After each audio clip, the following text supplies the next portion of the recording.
Hello. Welcome to Great Movies Avenue, and we are doing a review of the 6th episode of The Last of Us series. If today is your first time on this channel, don't forget to subscribe, like, comment and turn on the post notification bell to be post notified anytime we upload the next episode review. Episode 6 of The Last of Us cuts forward 3 months in time. Joel holds a couple up at gunpoint and asks for the whereabouts of his brother Tommy. Ellie shows up too, ignoring Joel's commands to stay away, and learns that the path west of the river is full of death and something potentially far worse than the infected. Joel tends to believe them, but there's something wrong. He clutches his chest and struggles to catch his breath momentarily before pressing on. Much like we've seen across the season, Joel and Ellie trek across the landscape, eventually stopping to build a fire and discussing what's going to happen in the future between them. They also discuss Sam too, including how Ellie tried to save him with her blood. The pair eventually make it to the dam and the River of Death, where they're surrounded by a bunch of men on horses. With guns drawn, they force Joel to drop his gun and command Ellie to step back. The leader checks them both for infection through a dog trained to sniff out infection, but miraculously, the mutt doesn't sense anything from Ellie. When they learn Joel and Ellie want to meet Tommy, they're led to a settlement where numerous people are working. Among them happens to be Tommy, who's just off doing construction work. The pair hug it out and are eventually brought in to eat. Ellie is immediately hostile, hitting out at anyone who so much as looks at her and demanding her gun be brought back.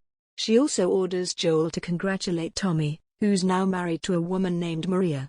She goes on to explain the wonderful benefits of communism, before Joel points out his mission to go and take Ellie to the Fireflies in exchange for a car battery to see Tommy. However, that mission has now complicated somewhat given what we know about the characters. Joel continues to press for help in taking Ellie further along to her destination, but Tommy refuses. He admits he's expecting a child with Maria and won't be moving on with him. Joel clenches his teeth and eventually agrees to be out of his hair in the morning after grabbing some supplies. Before that though, Joel points out that Ellie is immune. Maria tells Ellie in confidence about Sarah, and as a result, Ellie and Joel have a big conversation about their journey and what loss is.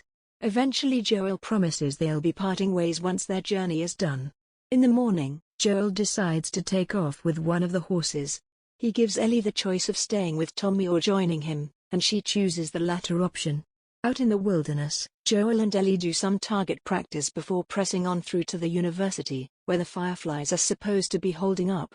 There are no guards around, and as they press on inside, all they find are monkeys and a map with a whole bunch of pins pointing towards Salt Lake City. Unfortunately, 4 scavengers show outside too, and Joel and Ellie are forced to flee. I mean, they had the vantage point, they could have probably shot them. Alas, they head outside, and when one attacks Joel, the man stabs our protagonist in the gut. The other 3 hunters show up and Ellie fires blindly to protect him, and thankfully none of them have guns, so they get away without further conflict. However, Joel is injured and he clutches his stomach in pain, eventually falling off the horse. Thanks for watching, and don't forget to subscribe, comment and share this video to others. Thank you.